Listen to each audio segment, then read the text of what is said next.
שחר משחקת את הקורבן. אתה רציני אחי? נכנסת בה. בסדר? ומצליחה לגרום לנהג אחד להרגיש אשם. התכוונתי לדרוס אותה. לא אומר שככה. לא ריב, לא קרה כלום. אשמה שתעלה לו ביוקר. הפחד הכי גדול של כל נהג הוא שהוא יפגע חלילה בהולך רגל. אי אפשר לתאר את עוצמת תחושת האשמה וחוסר האונים שחש הנהג הפוגע. אבל מה יקרה אם הולכת הרגל הזאת תידחף מתחת לגלגלים של הרכב שלכם בכוונה? ביחד איתה זוג נוכלים, השותפים שלה. הכל במטרה אחת פשוטה, להוציא מהנהג כמה שיותר כסף, ועדיף במזומן. העבירה, קבלת דבר במרמה בנסיבות מחמירות. העונש, 5 שנות מאסר.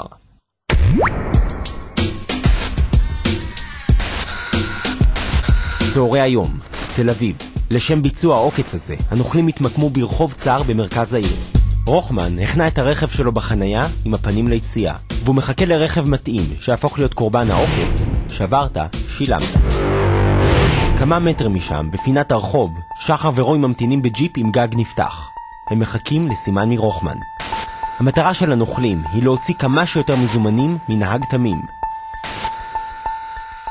מכונית נכנסת לרחוב, אבל הנוכלים צריכים מסחרית גדולה יותר לבצע עליה את העוקץ. הם מחכים שהרכב יעבור. ההמתנה משתלמת. מסחרית בצבע שחור נכנסת אל הרחוב. רוחמן מזהה את המסחרית ומודיע לרוי ולשחר להתכונן. רוחמן מזיז את הרכב מהחנייה ומעמיד אותו כך שיחסום את הדרך למסחרית השחורה. רוי ושחר מקבלים את הסימן ומתחילים לפעול. הם יוצאים מהחנייה ומגיעים בדיוק אל מאחורי הרכב של הנעקץ. הם חוסמים את הרכב מאחור ועומדים בשטח המת, שבו הנעקץ לא יכול לראות מה קורה מאחוריו. שנייה אחי. שהוא נתקע לי האוטו ברוורס, דקה אחי. כשרוחמן מעסיק את הנהג, שחר יוצאת מהדלת ומתגנבת אל מאחורי המסחרית. לאחר ששחר מתמקמת, רוחמן מבקש מהנהג לזוז לאחור. נכון תספה לנסוע, אני אכנס חזרה? אני אכנס חזרה לחניון, טיפה אחורה. הנהג מנסה לעזור לרוחמן ומתחיל לנסוע לאחור. ואז רוי זורק תיק עם מחשב נייד לעבר המסחרית. וואו! וואו! אתה רציני אחי? אתה לוקח רבר, אתה לא מסתכל על לאן שנוסע? מה? נכנסת בה. בסדר? הנהג המבועל בטוח שהוא פגע בהולכת רגל תמימה, והוא יוצא מהרכב כדי לבדוק מה שלומה. בסדר? בוא בשבי שנייה בצד. אחי, אתה חייב להסתכל על המראות. נשמה. בסדר? עכשיו מגיע תורה של שחר. היא משחקת את הקורבן באופן מושלם, והנהג בטוח שהוא דרס אותה.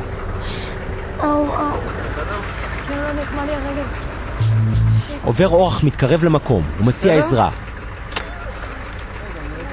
רוי נפטר מהאיש באלגנטיות. אבל את שחר מעניין דבר אחד בלבד, הלפטופ היקר שלה. הלפטופ אני נשבר. קניתי אותו עכשיו, 5,000 שקל. בתוך התיק יש לפטופ דמה מפלסטיק, שנקנה בשוק בכמה עשרות שקלים. נקפץ לגמרי. הנעקץ מתחיל להילחץ. לא רק שהתנגש והולכת רגל תמימה, הוא גם שבר לה את המחשב. רוי מבין שהוא צריך להגביר את הלחץ. המטרה היא להוציא מהנעקץ מזומן, פיצוי על המחשב השבור. נתקע לו ברוורס, למה נסעתי רוורס? אחי, אתה חייב להסתכל על המראות.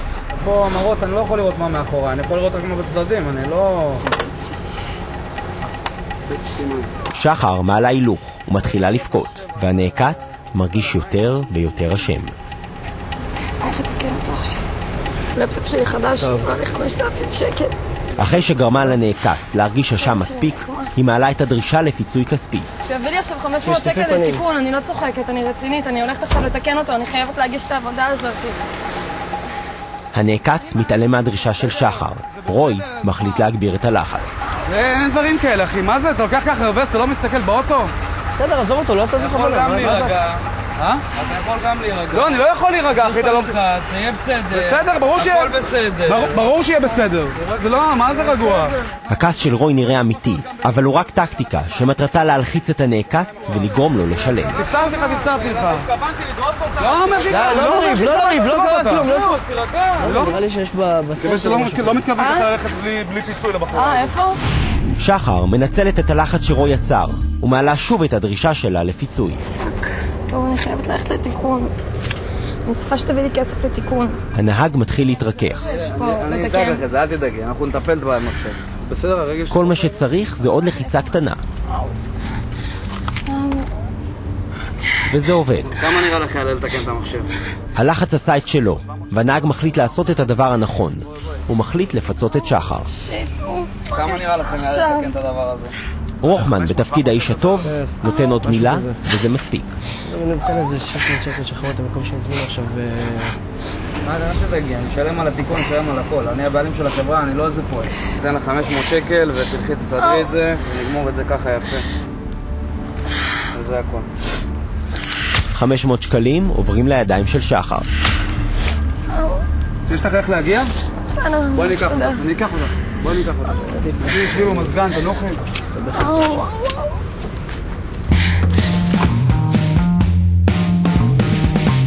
רוחמן מפנה את הדרך ונותן למסחרית השחורה לעבור.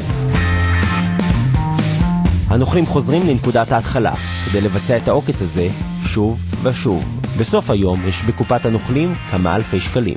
ברגע שנוצר איזשהו מצב שמאשימים אותך, או שבאים אליך בטענה שגרמת לאיזשהו נזק מסוים, אין דברים כאלה, אחי, מה זה? אתה לוקח ככה הרבה סחרור גם להירגע.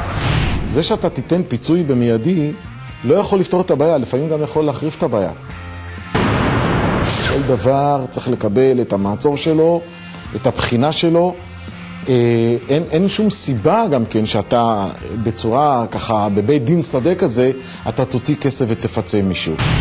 תמיד תהיה חשדן כשמישהו מבקש ממך לשלם כסף מזומן בסיטואציה מלחיצה ולא שגרתית.